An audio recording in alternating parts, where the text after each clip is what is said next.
It's the HipHopGamer Show. What it is, HipHopGamer Show.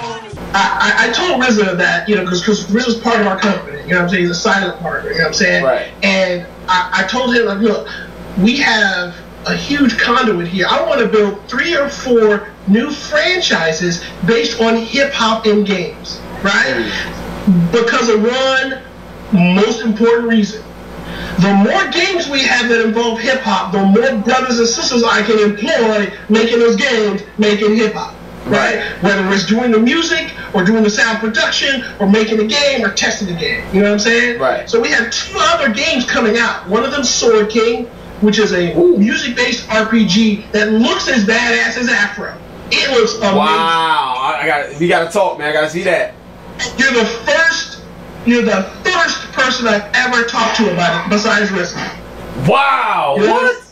And it's a game that is got stuff in it you've never seen in a game before, man. It is amazing. It is a game where you put your music into the game, and as a simple RPG, but it's high-res graphics. And when you put your music in, an algorithm reads the track and allows you to give you heavy hits, medium hits, magic, and health. And so when you're going up against other characters, you get this whole sort of track list of every different type of music you put in the game. And you don't know what kind of impact your music is going to have on the game. So you have to experiment and build the set list, right? Yo. So you don't know if some cool OD is going to help you build this boss or some 50 Cent, right? You simply don't know because the algorithm is online. So when you turn on the game, it reads it and will read all of our tables and come back. What it's going to do, though, is fundamentally change what hip-hop means to games, because anybody can contribute. Anybody can submit their tracks and get paid on their music, which is actually being played in the game. I quit. Right? So I quit.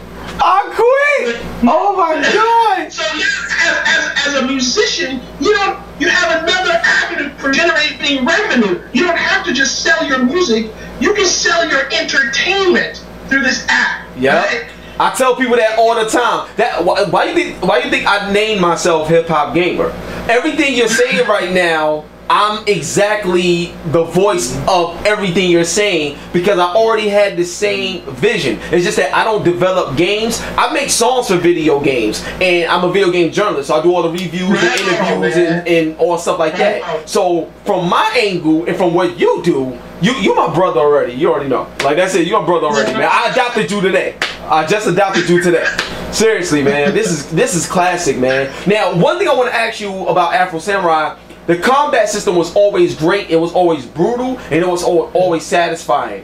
And I felt that's something that was very important because anytime you're playing a game where the majority of the game is combat, or the majority of the game is driving, or the majority of the game is shooting, whatever it is, that needs to be like on point, since that's the biggest part of the game. You guys nailed that in my opinion. So what are you doing like in the next one to make the combat that much more brutal, that much more exciting? And is there anything that you did that was different and clever that will be like, wow, I never even expected them to go that route? Well, yeah, I think that's something really quite unique.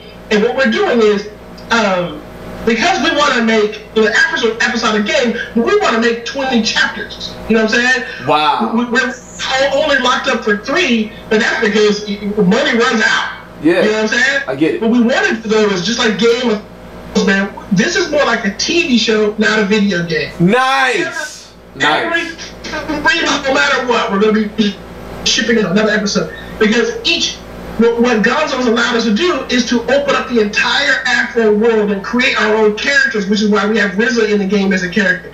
We're going to be grabbing some of the biggest names in hip-hop who want to be a part of this enterprise and a whole lot of young, fresh talent and giving them an opportunity to have a 3D character rendered that is a hero character. Right? We need to talk, man. We need to talk, man.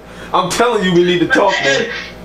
And so when it comes to the combat system, the first chapter is really almost like the entire chapter is a training mode.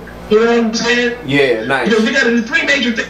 we got to teach everybody, remind everybody, like, what happened in the whole story, right? Because there's been a lot of Afro, right? Yeah. So, and since we're coming from Kuma's side, you know, the whole story is really straight out of the hood. It's about an older brother trying to chase down a younger brother who's out of control and needs to come correct. You know what I'm saying? And so from the combat system perspective, every new character you meet, you can adopt his combat style, right? Wow. Each combat style is a completely different animation chain. Wow, nice. So check this out. So what we wanted to do, the previous Afro game was just really, really complex from the start, right? And so what I wanted to say, hey, for this first chapter, I need for all the brothers and sisters to be in. I need all fans to be able to get in for free like a movie. A movie is different than a game because you still pay your, especially with episodic game, you still pay your $12, $15. You get your 2 hours and you're out. Yeah. But a video game is different. A video game will kick you out 15 minutes in and say you ain't good enough. Yeah. That's right. So we changed that paradigm a little. So this first chapter is virtually free, where we have a single button combat system, but don't let that fool you. There's multiple button modifiers, right? Right. So I get it. Instead of to remember all these different combo chains, you know what the combo chains are because it's a linear progression through the combo chain. But you have to change your style in order to deal with the enemies. Afro style is really defensive, and I'm going to send you a link that's totally secret sauce. Got you. We're doing these things called Afro PSAs, where we're releasing all the cool explanations and real down and dirty, this is why and how the game works, right? As PSAs, and they're real funny and real awesome. I'm sending you, but I would love to set up a relationship where you get the first of everything we do when it comes to that. Yo, please do, man. Like, I have so much energy for this game. There's so many things I want to do. Like, even after the interview, we're gonna talk more, man.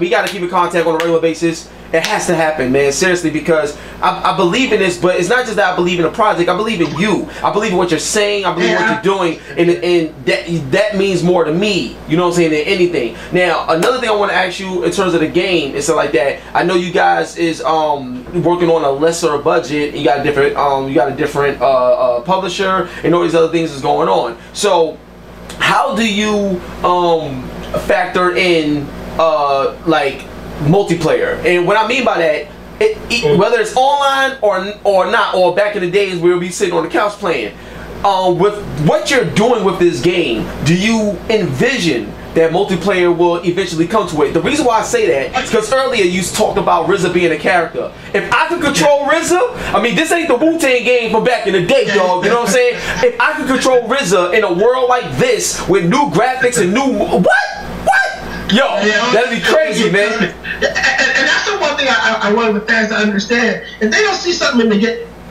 I told Versus Evil this was my plan, and I just dropped 2 things in your chat box in there, baby. So you want to grab those. Secret. Got you.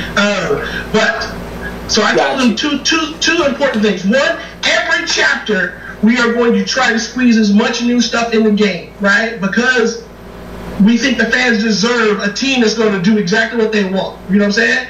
And try to invest to make that enterprise fun for everybody, right? The second, make sure that we are so tuned in with the fans. Since this is digital, man, check this out. We have this whole thing called reshoot, where because Steam allows you to ship for free, we can change the music, combat, change alter levels to flat stuff practically in a day. What? And change the game. If the fans say, hey man, can Afro have more of this? Yes, done. 24 hours later, boom, a new download. You know what I'm saying? We do plan on having co-op in the game, right? Nice. Right now we're trying to figure out, so that you can play. RZA's character is a hero character, right? So in our game, everybody, and all the series of our hip hop games that are coming out, from Sword King to Afro to The Unforgiven, they're like 4 really big, and all in the sort of hip hop Japanese anime style games coming out, right? And all those games, we want to make sure that you have a character that's straight out of hip hop, but that you can play that character, and you can play those characters against each other. So we're gonna have situational co-op. we're going to have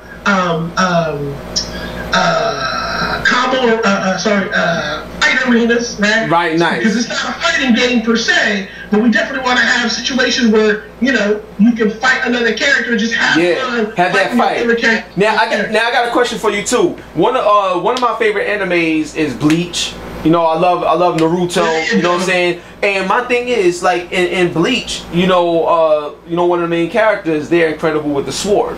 You see what I'm saying? So my thing is, do you think that from a business standpoint, and also in terms of fans and just growth of the brand overall, do you think that it'd be feasible or even doable if you was able to have Afro Samurai as a licensed character in other games, or have other characters come into the Afro Samurai world? Because I feel that, you know, it's just like Fetty Wap performing with Taylor Swift. Like that whole those worlds collided. So now Taylor Swift people know him, Fetty Wap know her. Like, you know what I'm saying? It all brings things together, brings music together, and it grows. You know what I'm saying? That's why a lot of times they say hip hop culture is becoming pop culture, because hip hop overall is so big and everybody know these stars. So it'll be amazing to see the same thing within games and game characters and game companies come together to do that.